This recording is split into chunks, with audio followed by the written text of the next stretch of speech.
تداول الرواد مواقع التواصل الاجتماعي صوراً لجورجينا ظهرت فيها بفستان ضيق باللون الأسود، وهو ما جعل البعض يتكهنون بأنها قد تكون حامل، إذ بدا بطنها منتفخاً في الصور، مما دفع البعض إلى نشر الشائعات حول انتظارها لمولود جديد.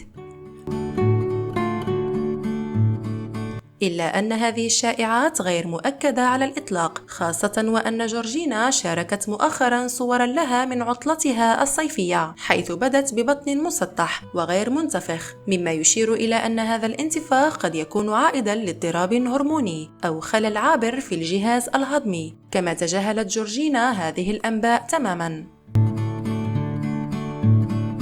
وصلت جورجينا رودريغيز إلى مدينة البندقية الإيطالية استعدادا للمشاركة في مهرجان البندقية السينمائي، وذلك بعد رحلة على متن طائرة خاصة. وعند وصولها إلى مطار ماركو بولو لفتت الأنظار بإطلالة جريئة، حيث ارتدت سروالا داخليا وتيشيرت وجوارب بموضة الفيشنيت، وهو ما أثار انتقادات واسعة.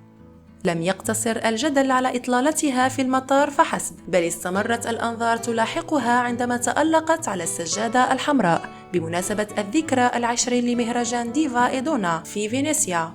ارتدت جورجينا فستانا من الشيفون تميز بفتحة عنق مائلة وفتحة طويلة عند الساق، ما أضفى عليها لمسة من الأناقة والجاذبية، كما اعتمدت عقدا مزينا بالزهور، وأكملت إطلالتها بحذاء بكعب رفيع بسيط.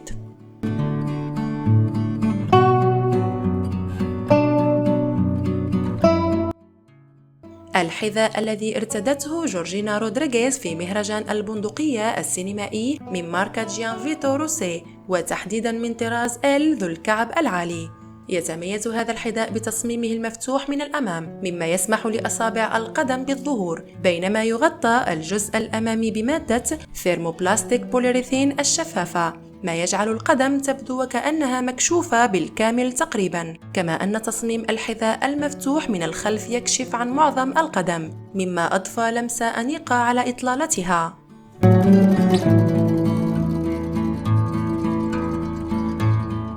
وخلال الحدث الذي تزامن مع مهرجان البندقية السينمائي، تم تكريم جورجينا رودريغيز بجائزة ديفا إيدونا كأفضل امرأة لعام 2023 عن فيلمها الوثائقي سوي جورجينا. ويعتبر هذا التكريم شهادة على تأثيرها الكبير في عالم الموضة والجمال، بالإضافة إلى دورها البارز كشخصية عامة.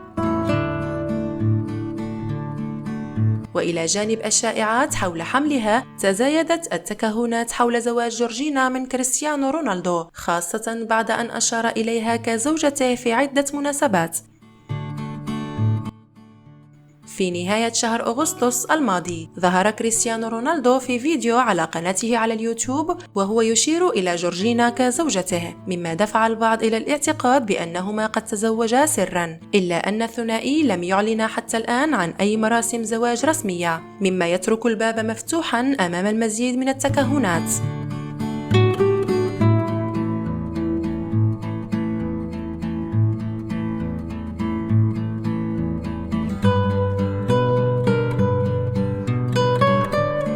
أشكركم على المتابعة، وإلى فيديو لاحق بإذن الله.